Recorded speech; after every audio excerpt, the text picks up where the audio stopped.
pour les logopédistes valaisans. Après avoir tiré la sonnette d'alarme hier en convoquant la presse, la session du Grand Conseil de ce matin rassure. Le canton s'engage à maintenir les prestations et le système actuel. Les enfants handicapés ne sont pas tous traités avec autant de soins qu'en Valais. C'est pourquoi les enfants russes souffrant de handicap ont été invités dans le canton pour goûter aux joies d'un encadrement chaleureux. Camille Desfailles, un homme d'exception, 60 ans après sa mort, l'Étron célèbre la mémoire de la personnalité la plus marquante de son histoire contemporaine. Madame, monsieur, bonsoir. Je le disais en titre, statu quo pour les logopédistes valaisans. Suite à la mobilisation hier de la profession, le chef du département de l'éducation, Claude Roch, confirme que le canton ne veut pas étatiser complètement la profession. Il l'a dit lors de la session du Grand Conseil de ce matin. Je vous propose de l'écouter. Le contrat de prestation, c'est un contrat voulu par le Grand Conseil et qui ne dit en rien que l'on ne maintient pas la privatisation partielle. Puisque aujourd'hui, nous avons un mélange de logopédistes privés et de logopédistes qui appartiennent à mon département. Donc pour moi, la réponse est relativement claire et simple. Nous voulons maintenir un système, mais nous voulons aussi le canaliser dans le cadre de la Convention suisse sur l'enseignement spécialisé.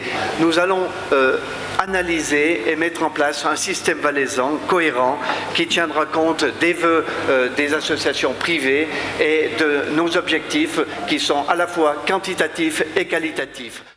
Le débat n'est pas pour autant terminé. Il reprendra l'an prochain dans le cadre de la Convention intercantonale suisse sur l'enseignement spécialisé. Les questions de qualité et de coût seront alors examinées pour assurer un système valaisan cohérent. Mais si des changements doivent être apportés au système, tous les partenaires et associations seront consultés, précise déjà le conseiller d'État. Autre dossier traité ce matin au Grand Conseil, l'aide à la bourgeoisie de Loèche-les-Bains. Les députés valaisans acceptent de cautionner la commune à plus de 14 millions de francs, et ce, sur 30 ans, en précisant que cette opération de sauvetage doit rester extraordinaire et unique. Mais pour les députés, refuser de contribuer à sauver la commune bourgeoisiale de la faillite serait pire que tout. On écoute sur ce point l'intervention de Jean-René Fournier, chef du département de la sécurité, des institutions et des finances.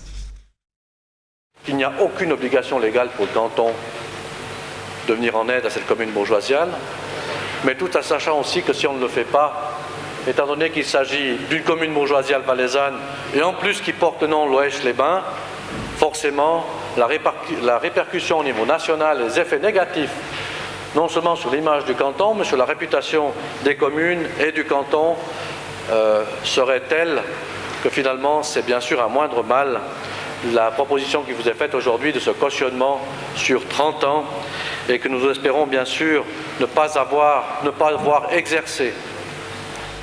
Les pendulaires entre le Valais et Berne peuvent enfin écrire cette date dans leur agenda.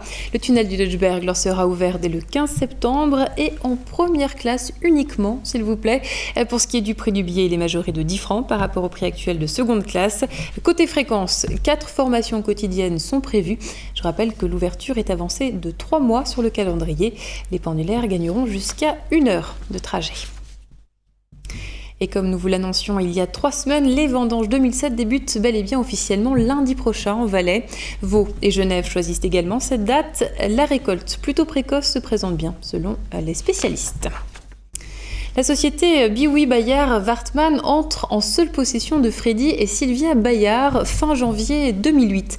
Le couple reprend en effet les 55% des parts de la Leb Holding SA qui leur manquaient pour devenir propriétaire du groupe de mode Bayard Wartmann. Pour rappel, l'entreprise enregistre actuellement un chiffre d'affaires net d'environ 50 millions de francs et occupe 250 collaborateurs. Une première, 6 handicapés russes, leurs parents et des pédagogues, tous originaires de différentes régions de la Fédération de Russie, sont en Suisse. Ce camp, c'est pour eux l'opportunité de se sensibiliser à des pratiques qui diffèrent fortement de leur pays d'origine.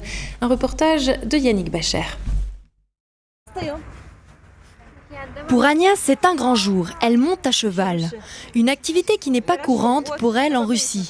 Maintenant, c'est beaucoup mieux. Mais au début, il n'y avait absolument rien. Donc, ça n'arrive pas souvent d'avoir ce genre d'activité. En plus des jeunes handicapés, ce camp a un but formateur pour les parents et les professionnels russes. En Russie, les personnes handicapées sont encore fortement marginalisées. Les premières impressions, c'est qu'on n'a pas besoin d'avoir peur quand on amène notre enfant en société. En Russie, il est toujours important pour la maman de perdre beaucoup de temps et d'énergie pour essayer de cacher son enfant, de sortir de situations embarrassantes où l'enfant est regardé intensément, où il y a des répliques, des réponses, des interventions. Ici, on n'a pas eu besoin de faire ça. On a l'impression qu'il est tout à fait normal de s'intégrer dans la société et on se sent beaucoup plus libre. En Russie, il n'existe pas de structure médicale pour la prise en charge des personnes handicapées. Les programmes de réhabilitation sociale sont très rares. Seuls quelques parents très motivés œuvrent pour cette cause avec des moyens minimes. On peut s'imaginer que l'étape dans laquelle ils sont, c'est comme en Suisse il y a 40 ans. Alors ils ont extrêmement besoin de contact, de motivation, d'inspiration pour continuer à faire ce qu'ils sont en train de faire. Ils viennent de plusieurs régions différentes, ce qui veut dire que quand ils vont rentrer chez eux, ils vont pouvoir créer une sorte d'effet de boule de neige et transmettre leur expérience à différents parents dans leurs régions respectives. Et c'est un camp qui s'annonce sans répit pour Ania et ses camarades. Au programme équitation, bain thermo, visite guidée catamaran. Pour les parents et les professionnels russes, c'est un premier contact avec un savoir-faire encore peu développé en Russie. Bruno Perroux, bonsoir. Bonsoir. Vous êtes le coordinateur de l'association Cérébral Valais. Ça paraît incroyable qu'au XXIe siècle, on ait encore des cas comme ça d'enfants cachés par leurs parents à cause d'un handicap. C'est une situation exceptionnelle ? C'est une situation peut-être exceptionnelle du point de vue russe. Par contre, il faut s'imaginer qu'effectivement en Valais, dans les années 60, il n'y avait pas beaucoup d'institutions. C'est pour ça que, par exemple, pour Cérébral Valais, c'était des parents qui sont regroupés avec le même état d'esprit que les parents russes qui sont ici présents, avec pour but de vraiment développer des structures pour aider les enfants à grandir dignement et de manière tout à fait adéquate, comme les autres enfants valides en fait. Alors, on l'a compris, le but de cette démarche, c'est vraiment de faire passer un message, de montrer finalement les outils que vous avez à disposition aujourd'hui pour aider ces enfants handicapés. Est-ce que vous pensez que le message va bien passer et que finalement la situation des enfants russes va s'améliorer comme c'est le cas aujourd'hui en Valais ? Je pense qu'au départ, c'est un état d'esprit. C'est un état d'esprit que les parents doivent avoir. Et le fait de venir en Suisse, ça leur permet de découvrir le travail qui a été fait de la part des propres parents ici en Valais depuis les années 60. Ce qui permet aussi de les encourager et de les motiver à aller de l'avant, dans le sens que c'est une action qui a été menée par l'ASA Valais, par son directeur, M. Salamin, et Cérébral. Et c'est une opportunité que nous avons saisie suite à une demande de Mme Profeta pour accueillir ce groupe russe.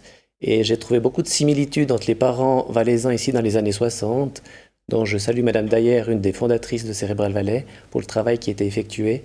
Et eux, ils sont exactement dans la même démarche actuellement, avec des méthodes et des moyens différents. Alors vous parliez de méthodes. Quelles sont les clés que vous donnez à ces associations russes pour qu'elles puissent vraiment aller de l'avant ? D'abord, je pense qu'en tant que parents, au niveau de l'état d'esprit, il faut qu'ils aient vraiment un état d'esprit combatif, c'est-à-dire oser faire les choses. En Valais, ce qui a énormément aidé au niveau du développement, c'est l'attitude des parents pour pouvoir sortir avec leurs enfants. Au niveau législatif, des lois qui ont été favorables par rapport à l'intégration, ce qui a permis aussi d'intégrer, en tout cas au niveau du Valais, des enfants dans des classes spéciales et des classes au niveau scolaire normal. Ce fait d'intégration régulière et de la participation à la vie active des personnes handicapées facilite vraiment le changement du regard de la part de la société sur la personne handicapée. Alors parlons de ce qui se passe aujourd'hui en Valais. Qu'est-ce qu'il reste encore à faire ? Alors en Valais, je dirais qu'on est un canton en avance par rapport à plein de domaines. Je parlais par rapport à l'intégration, où l'intégration se passe à partir du niveau scolaire jusqu'au niveau professionnel, à travers des modèles de prise en charge qui sont de plus en plus individualisés, proche du principe de l'autodétermination, dans le sens que c'est la personne handicapée qui essaye de développer un projet de vie à elle, soit en institution, soit dans la famille, soit entre les deux en fait. Et puis surtout, il y a cette possibilité de favoriser le maintien à domicile. Et ça, c'est quelque chose de novateur et c'est qui encourage aussi les parents à assumer pleinement leur rôle. Bruno Perroux, Bruno Perroux, merci pour ces précisions. Merci à vous. 60 ans après sa mort, Camille Desfailles reçoit les honneurs de la part de ses proches et de la communauté de l'Étron. Ils ont rappelé le parcours exceptionnel de cet homme, figure marquante du radicalisme valaisan. Le Lettronin a notamment été juge cantonal, conseiller national et député au Grand Conseil. Le magistrat promoteur de la coopérative Provins est la personne la plus éminente de la commune de l'Étron. En hommage, une plaque commémorative à son effigie a été fixée sur le mur de la Vidondée. Président du gouvernement vaudois, Pascal Brouilly nous explique pourquoi il était important pour lui de participer à cette cérémonie. On l'écoute. C'est l'esprit confédéral tout d'abord. C'est important que les cantons se parlent, on se parle. Les Valaisans sont nos amis dans le sens, au sens large. Là, je parle volontairement de canton à canton. Par contre, c'est aussi l'amitié intercantonale au travers du Parti radical. J'ai plusieurs amis ici radicaux qui sont là, qui commémorent cette journée, cette pose, cette plaque d'une personnalité valaisanne. Et c'est aussi une façon de rendre hommage à quelqu'un qui s'est battu pour des valeurs démocratiques. C'est ce que j'ai rappelé dans mon intervention. Des gens qui se battent pour des valeurs qui sont liées à la responsabilité, à la liberté, à la solidarité. Je pense qu'aujourd'hui, ça fait défaut et il faut les rappeler. Mélomanes, cette information vous est destinée. Il ne reste plus qu'un concert avant la fin du Festival international de musique Sion-Valais. Il aura lieu demain à l'église des Jésuites à Sion, dès 20h. Au programme des œuvres de Bach pour violon solo et violoncelle solo avec des duos de Ravel et de Kodály pour violon et violoncelle. Un très beau moment musical en perspective.